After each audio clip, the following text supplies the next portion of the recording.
Halo, selamat siang anak-anak kelas 10 BDP. Apa kabar? Semoga baik-baik saja dan sehat selalu.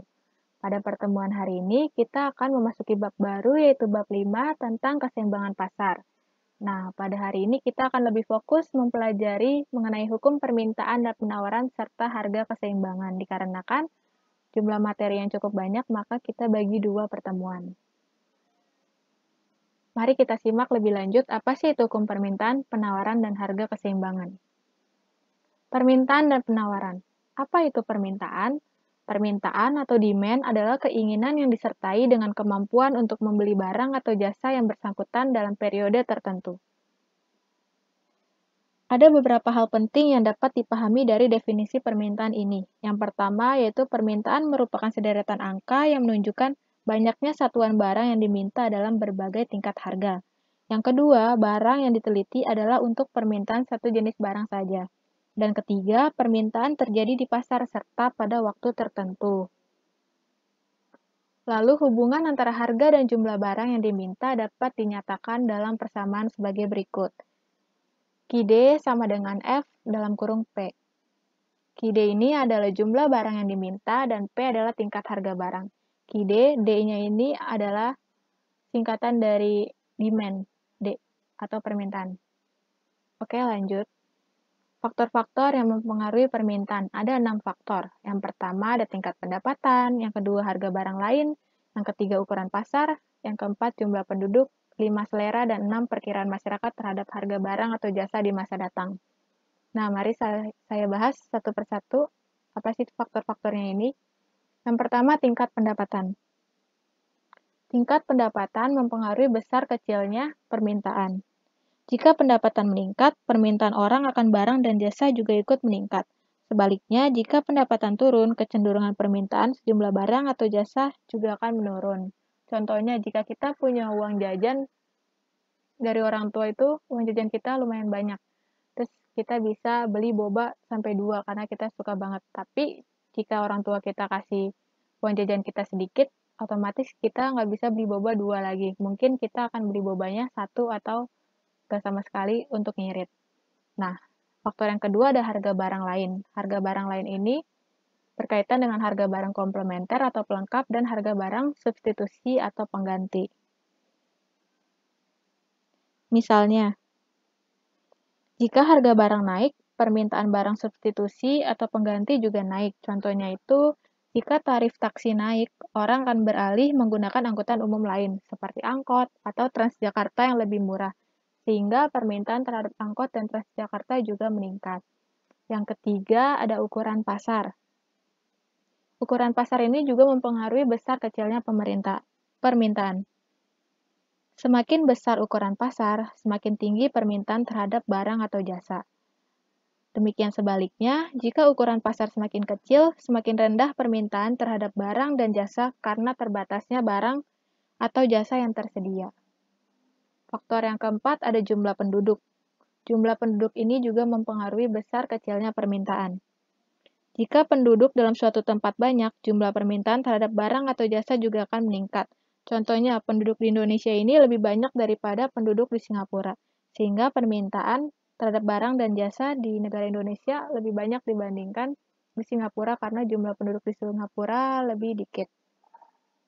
Selanjutnya, faktor kelima ada selera. Nah, selera orang ini berbeda-beda.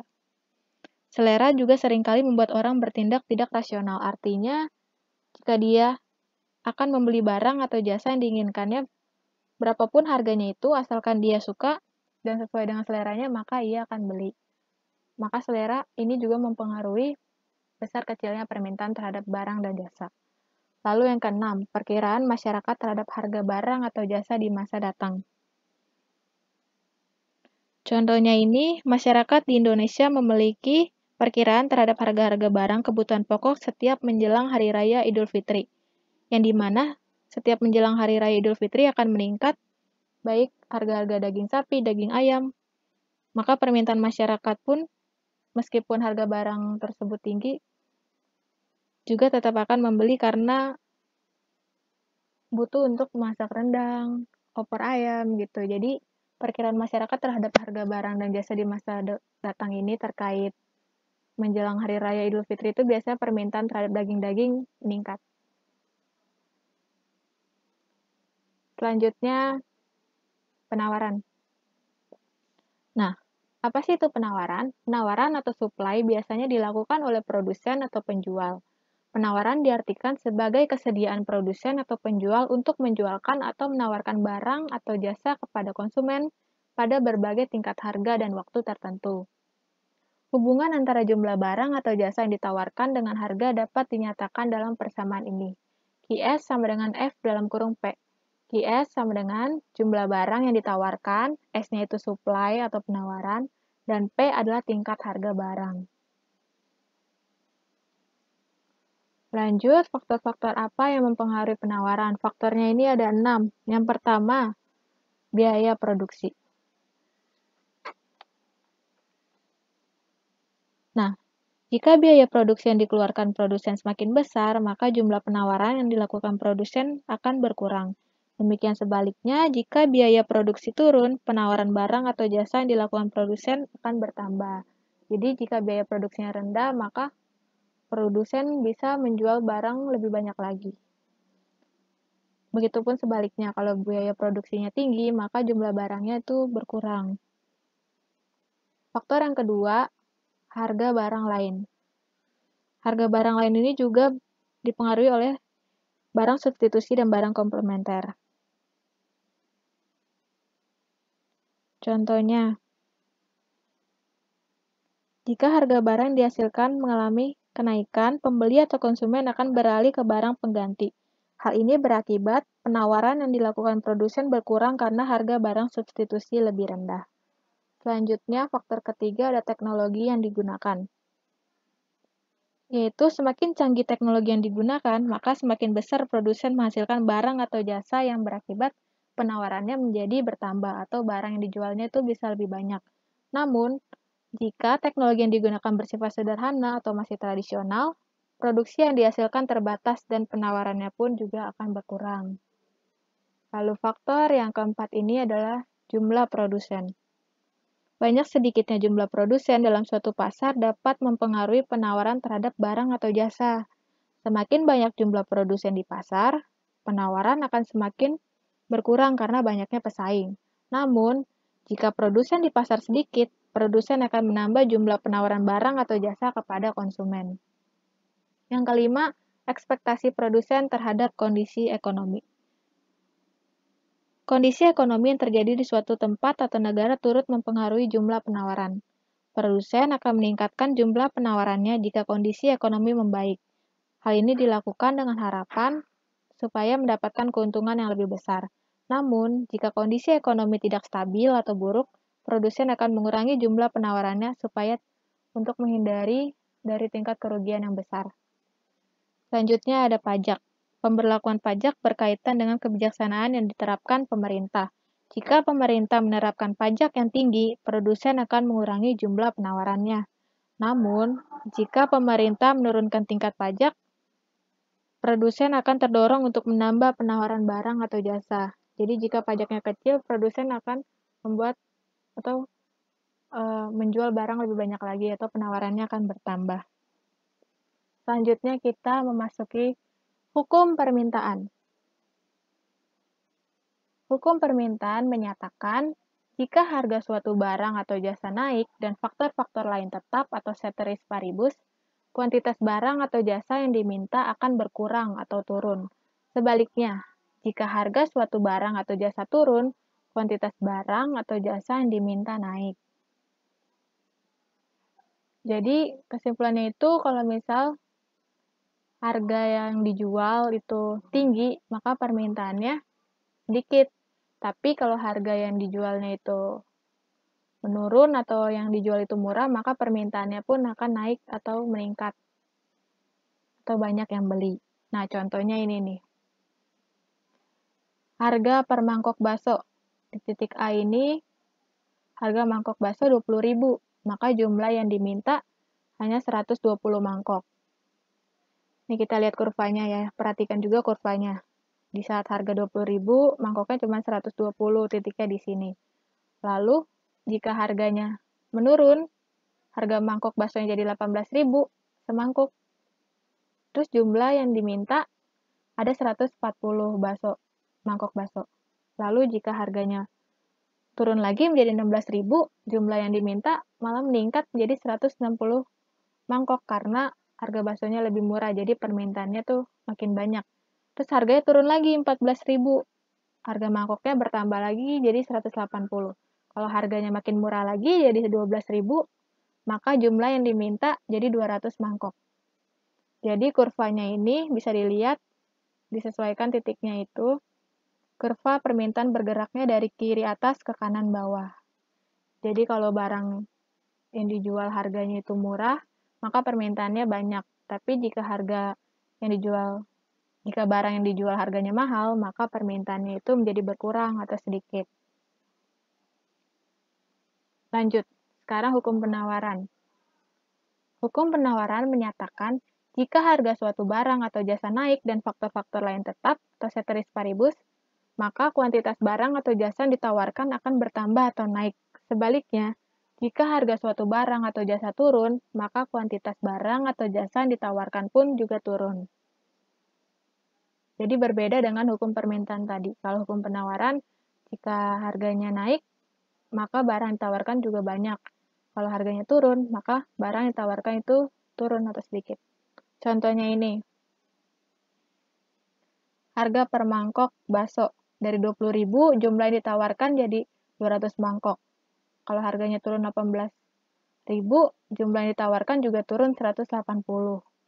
Terus harganya per mangkok 16.000, jumlah ditawarkan juga turun 160, sampai harganya turun yang 12.000, jumlah yang ditawarkan juga turun 120 mangkok.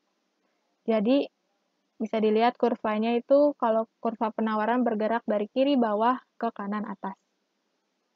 Jadi berbeda ya dengan hukum permintaan tadi. Kalau hukum penawaran ini kalau dari sisi penjual jika harganya mahal 20.000, maka jumlah yang ditawarkan pun juga banyak. Kalau harganya turun, semakin turun, maka jumlah yang ditawarkan itu juga ikut semakin turun. Berbeda dengan hukum permintaan tadi. Next. Selanjutnya ada rumus fungsi permintaan dan penawaran. Rumusnya adalah ini. Harus diperhatikan rumus tersebut untuk menghitung atau mencari fungsi permintaan dan penawaran. Nah, rumusnya ini adalah P dikurang P1 per atau dibagi P2 dikurang P1 sama dengan Q dikurang Q1 dibagi Q2 kurang Q1. Nah, ini adalah contoh soalnya. Contoh soal perhitungan fungsi permintaan. Pada saat harga salak 5.000 per kilogram, permintaan akan salak tersebut sebanyak 1.000 kilogram. Tetapi pada saat harga salak meningkat menjadi 7.000 per kilogram, permintaan akan salak menurun menjadi 600 kilogram. Tentukan fungsi permintaannya. Mari kita bahas. Dari soal di atas, diperoleh data P1 atau harga yang pertama ini adalah 5.000, lalu jumlah permintaannya 1.000 kg. Nah, pada saat harganya meningkat, atau P2-nya ini 7.000, maka jumlah permintaannya berkurang jadi 600. Kita tulis P2 7.000, Q2 600 kg.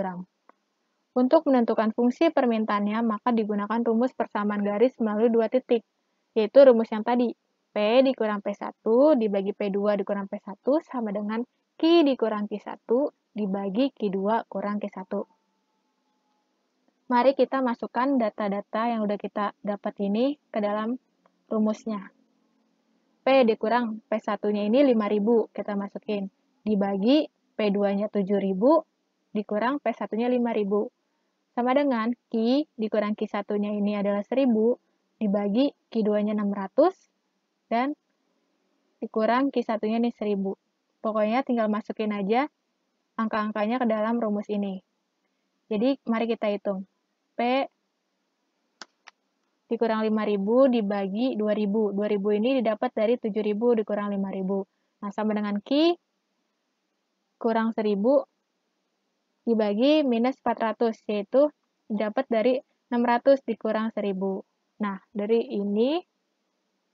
jumlah ini, kita akan melakukan perkalian silang, yaitu P dikurang 5.000 dalam kurung, terus dikali minus 400, sama dengan 2000 dikali dalam kurung Q dikurang 1000. Nah ini ya, perkalian silang pokoknya.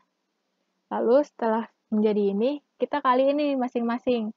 Minus 400 dikali P, jadi min 400P. Lalu minus 400 dikali minus 5000. Minus kali minus jadi plus, jadi 2 juta. Nah, sama dengan 2000 kali Q, jadi 2000 Q.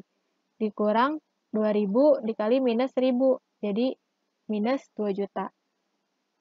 Nah, karena kita butuh fungsi permintaannya yang Q ini, maka Q-nya ditaruh di paling samping, Q-nya sendiri. Kita pisahin Q-nya sendiri, yaitu 2000 Q sama dengan 2 juta. Nah, ini kita pindahin karena Q-nya harus sendiri. Yang 2 juta, minus 2 juta ini kita harus pindahin ke sana. Jadi, minus kalau dipindahin sisinya ini kan jadinya plus ya. Jadi, 2 juta ditambah 2 juta dikurang minus 400.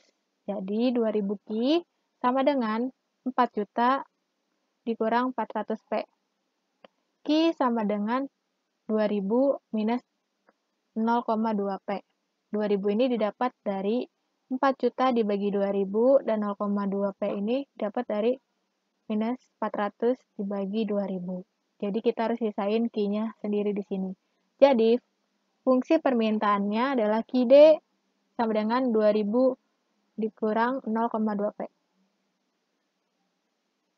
Selanjutnya, contoh perhitungan fungsi penawaran.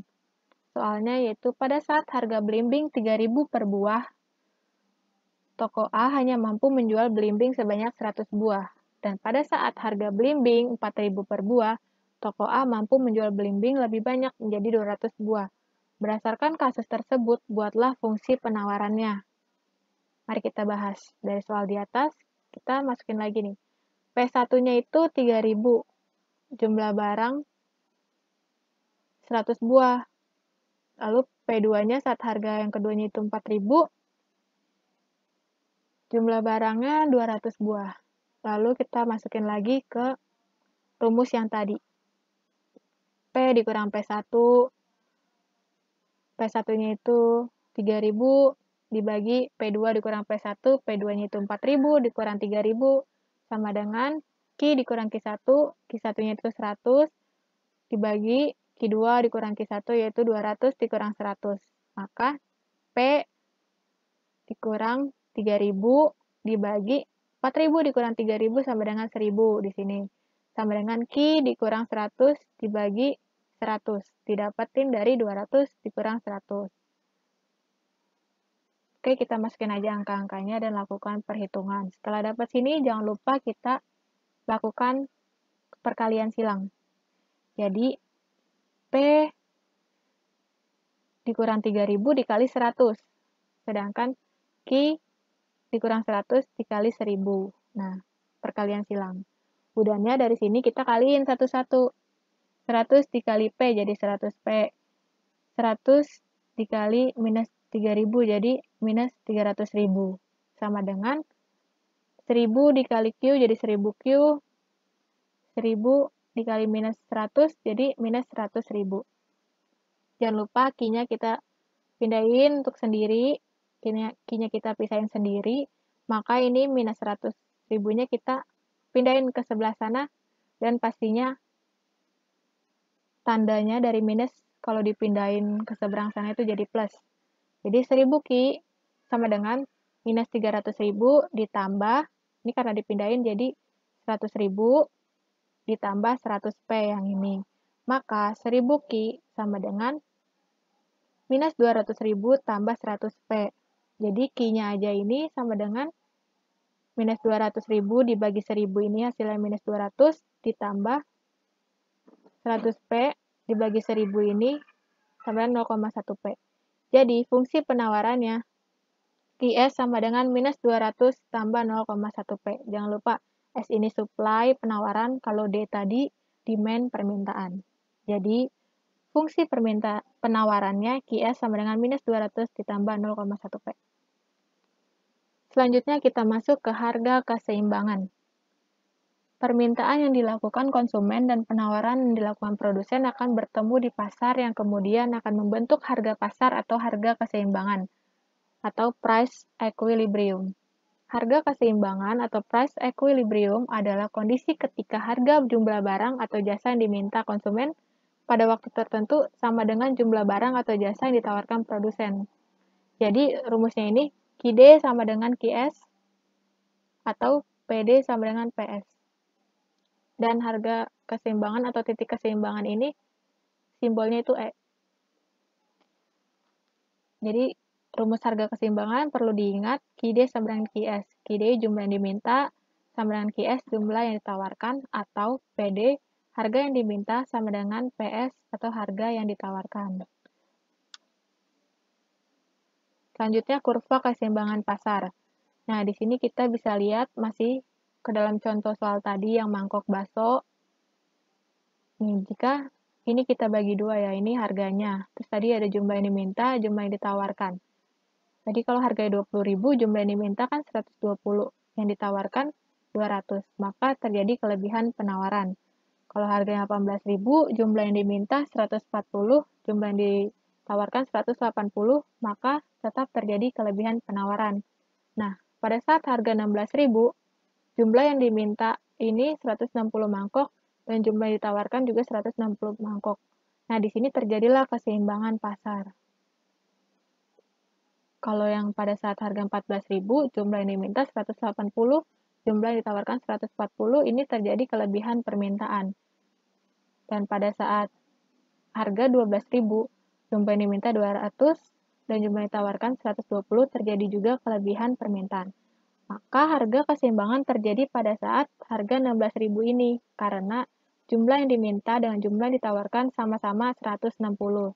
Jadi kurvanya ini kayak gini, silang. Dan ketemu di titik tengah ini adalah titik keseimbangan yang diberi tanda E, atau equilibrium.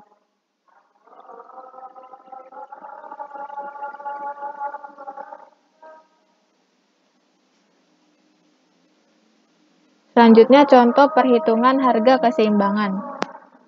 Diketahui fungsi permintaan QD sama dengan 40 min P, dan fungsi penawaran QS sama dengan minus 50 tambah 4P. Tentukan berapa harga dan jumlah keseimbangan.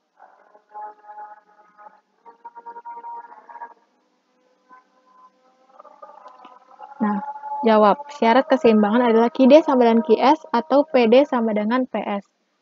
QD dan QS 40 minus P sama dengan min 50 tambah 4P. 40 tambah 50, ini kita pindahin ya. P sendiri, lalu yang angka sendiri. Jadi 40, ini minus 50 dipindahin, jadi 40 ditambah 50 sama dengan 4P ditambah P. Ini kan P-nya minus, tapi karena dipindahin sini, sisi sini jadi plus. Jadi 40 tambah 50 sama dengan 90, dan 4P tambah P sama dengan 5P. Jadi P sama dengan 18. Harga keseimbangan adalah ketika harga P sama dengan 18. Selanjutnya, untuk mencari jumlah atau kuantitas bisa dimasukkan ke fungsi penawaran. QS sama dengan minus 50 tambah 4P.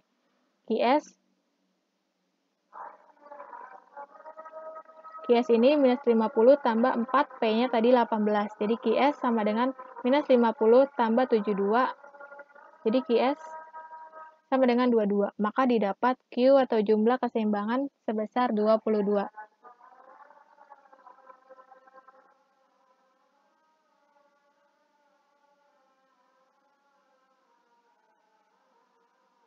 Selanjutnya ada pergeseran kurva harga keseimbangan. Pergeseran titik keseimbangan yang disebabkan bertambahnya jumlah permintaan. Jika jumlah permintaan bertambah sedangkan jumlah penawaran tetap, maka ada kecenderungan harga akan naik. Nah, di sini D ke D1, sedangkan nih permintaannya D ke D1 meningkat. Sedangkan S penawarannya tetap.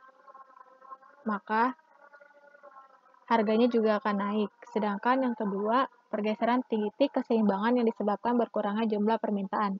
Jika jumlah permintaan berkurang, sedangkan jumlah penawaran tetap, maka harga akan turun. Nah, di sini. D ke D1. Jumlah permintaannya berkurang, sedangkan penawarannya tetap. Jadi, harganya juga turun nih. Harganya dari 25 ke 15 turun.